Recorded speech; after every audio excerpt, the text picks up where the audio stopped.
দুনিয়াতে যে ব্যক্তি মানুষ শয়তান, তার সাথে জিন শয়তানের যোগাযোগ থাকে।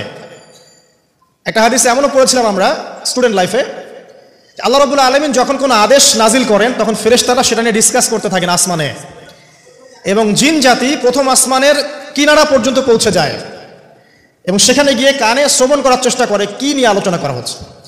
যদি কোনো একটা সংবাদ তাদের কান পর্যন্ত চলে আসে, তাদেরকে বিতাড়িত করার জন্য আল্লাহ রাব্বুল আলামিন উল্কাপিণ্ড ছোড়েন। ওখানকার ফেরেশতারা আছেন, তারা অগ্নিশিখা নির্বাপন করেন। সূরা সফফাতের প্রথম দিকে পড়ে দেখবেন। এই জিন দুনিয়াতে যে কবিরাজ বা তান্ত্রিক বা জাদুকরের আন্ডারে আছে, সে এসে তাকে জানিয়ে দেয় এই হতে যাচ্ছে। তখন সেই তান্ত্রিক এই সত্যটার সাথে আরও 100টা মিথ্যা জড়িয়ে জনগণকে বিভ্রান্ত করে। তখন তার কথা ফলে যায়, মানুষ মনে করে যে তান্ত্রিক অনেক বড় কিছু হয়ে গেছে। তো এগুলো সবই ফিতনা। যাই হোক, এই জিনের ব্যাখ্যা কিন্তু আমরা করতে পারছি না বিজ্ঞান দিয়ে। আমরা আত্মা কাকে বলে জানি না। আত্মার কি কোনো বৈজ্ঞানিক ব্যাখ্যা আছে? স্বপ্ন দেখি মাঝে মাঝে আমরা, স্বপ্ন সত্য হয়। অনেক সময় অনেকের স্বপ্ন সত্য হয়, কোরআন তার সাক্ষী। অনেক সময় অমুসলিমের স্বপ্ন সত্যি হতে পারে, কোরআন তার সাক্ষী। ইউসুফ আলাইহিস সালাম জেলখানায়, মনে আছে? দুজন ব্যক্তি স্বপ্ন দেখলেন, একজন শরাব পান করাচ্ছেন মনিবকে, আরেকজনের মাথার মধ্যে রুটি, এখান থেকে পাখি রুটি খেয়ে চলে যাচ্ছে। এই দুজন ব্যক্তি কিন্তু অমুসলিম, মুসলিম নন।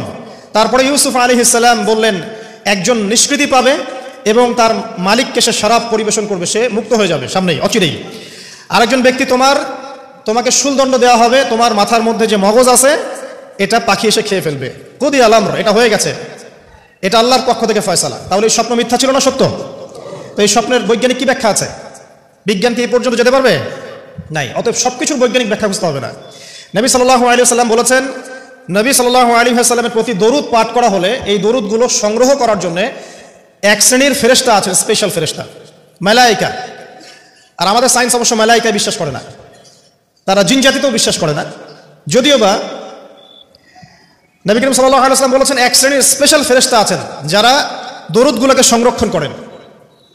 আমরা যে কথাগুলো বলছি রেকর্ড হয়ে যাচ্ছে না? আজকে থেকে 100 বছর 200 বছর আগে মানুষ এটা কল্পনা করতে পারতো? আমরা এখন যেখানেই মুভ করছি, সিসি ক্যামেরা, ভিডিও, এটা সেটা, স্যাটেলাইট, এগুলো আছে না? আজকে থেকে 300 বছর আগে মানুষ এগুলো বিশ্বাস করতে পারতো? আজকে থেকে 1000 বছর আগের কোনো মানুষকে বলেন যে স্যাটেলাইট দিয়ে পুরো বিশ্ব নিয়ন্ত্রণ করা যায়, সে বলবে যে পাগল, তার মাথায় ঢুকবেই না স্যাটেলাইট কি জিনিস। ঠিক একইভাবে আল্লাহ পাকের জ্ঞান হচ্ছে লক্ষ কোটি কোটি বছর আগের, চির নতুন, চির প্রাচীন, চির আধুনিক। এই জ্ঞানের ঊর্ধ্বে কারো জ্ঞান নয়। এই জন্য এখন এগুলো কথা অনেকেই প্রশ্ন তোলে যে ফেরেশতা আবার কি জিনিস, জিন আবার কি, ইসলাম এগুলোতে কেন বিশ্বাস করে? সুবহানাল্লাহ। মানে তাদের বক্তব্য হচ্ছে ল্যাবরেটরিতে যেটা প্রমাণ করা যাবে না সেটার অস্তিত্ব নাই। প্রত্যেকটা বস্তুকে হয় কঠিন হতে হবে, না হলে তরল, না হলে বায়বীয়, বাইরে কিছু নাই। আসলে কি তাই? তো সব কিছুকেই বিজ্ঞান দিয়ে ব্যাখ্যা করতে হবে জরুরি না, এর ঊর্ধ্বে অনেক কিছু আছে। এর জ্ঞান, এর শেষ সীমা থেকে আল্লাহ পাকের জ্ঞান শুরু হয়। অতএব এটাকেই চূড়ান্ত জ্ঞানের মানদণ্ড মনে করার কোনো কারণ নাই। আমাদের মধ্যে একটা শিরকি আকীদা ঢুকে গেছে এখন। এটা একটা শিরকি আকীদা। সেটা হচ্ছে যে কোনো বিষয় যদি বৈজ্ঞানিকভাবে প্রমাণিত না হয়, কোরআন সুন্নাহয় থাকলেও মনে করি এটার অস্তিত্ব নাই। এটা আমাদের সাইকোলজিক্যাল সমস্যা। এখন এই জেনারেশনের বেশি সমস্যা, কারণ তারা পড়াশোনা করতে করতে মনে করছে সব কিছুকেই বিজ্ঞান দিয়ে প্রমাণ করতে হবে।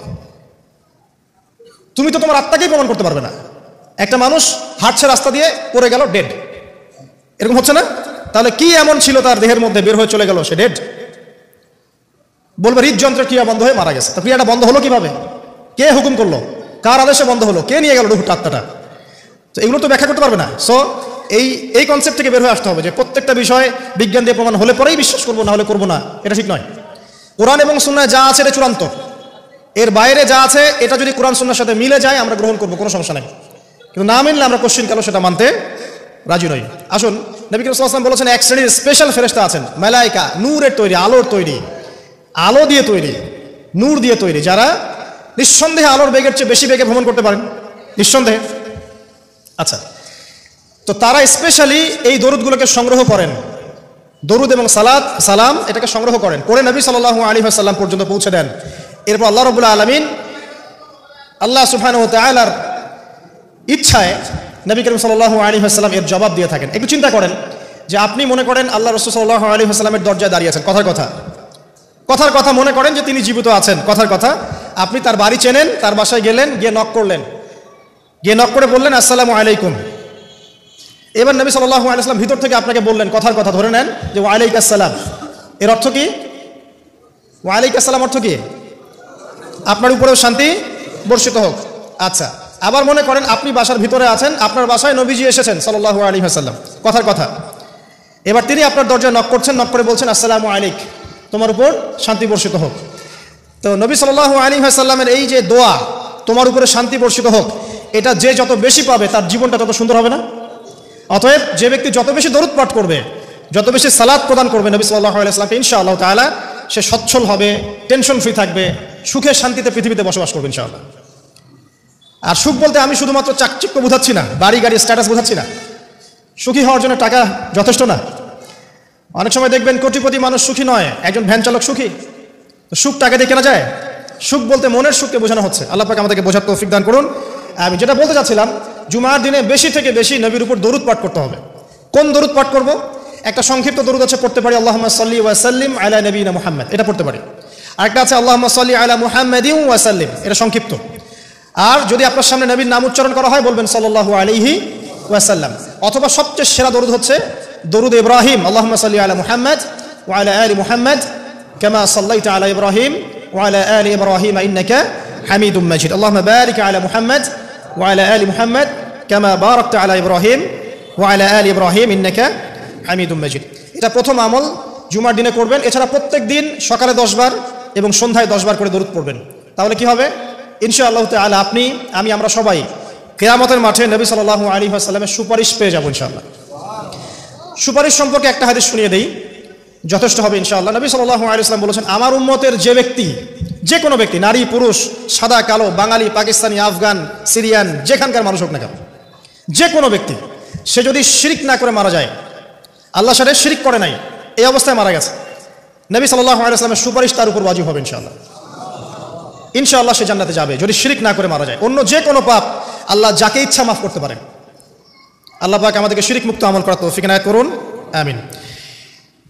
জুমার দিনে দ্বিতীয় আমল হচ্ছে আপনাকে সূরা কাহফ তেলাওয়াত করতে হবে।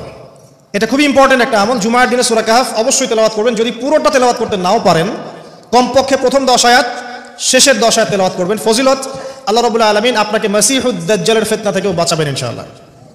আর এখন আমরা দাজ্জালের ফিতনা যুগেই বাস করছি, কোনো সন্দেহ নাই। প্রতিটা সেক্টরেই ফিতনা আছে, প্রতিটা সেক্টর। এই যুগে বসবাস করে যে ব্যক্তি মনে করে যে আমি ফিতনামুক্ত একটা পরিবেশে বসবাস করছি, এর চেয়ে অন্ধ ব্যক্তি পৃথিবীতে আর কেউ নাই। আপনি আল্লাহর নূর দিয়ে দেখেন, আপনি দেখবেন প্রতিটা সেক্টরেই ফিতনা, প্রতিটা সেক্টরে। হোক সেটা কালচার, হোক সেটা এডুকেশন, হোক সেটা ইকোনমি, পলিটিক্স, ওয়ার্ল্ড অ্যাফেয়ার্স, পরিবার, যে কোনো জায়গায় দেখবেন ফিতনা, প্রত্যেকটা জায়গায় ফিতনা। এই ফিতনার যুগে বসবাস করে যদি আমরা নিরাপদ থাকতে চাই, তাহলে সূরা কাহফ তেলাওয়াত করতে হবে। কমপক্ষে প্রথম 10 আয়াত এবং শেষ 10 আয়াত। আল্লাহ পাক তৌফিক এনায়েত করুন, আমিন।